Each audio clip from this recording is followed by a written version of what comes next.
बेल icon को दबाना ना भूलें।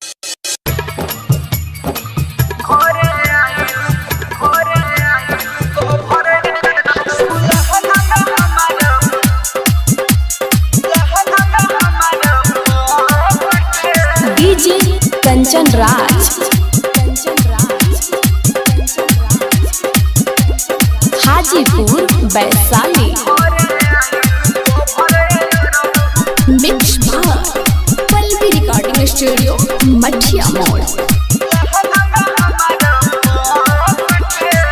महारोली होलो हमारा तू तो चल गइल सके महारोली होलो हमारा तू तो चल गइल सके घरे आइल कभर अरऊ घरे आइल कभर अरऊ लहंगा में हमारा फंस सके घरे आइल कभर अरऊ लहंगा में हमारा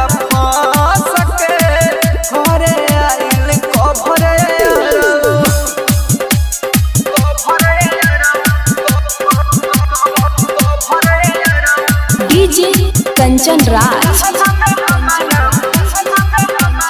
हाजीपुर वैशाली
कंचन राज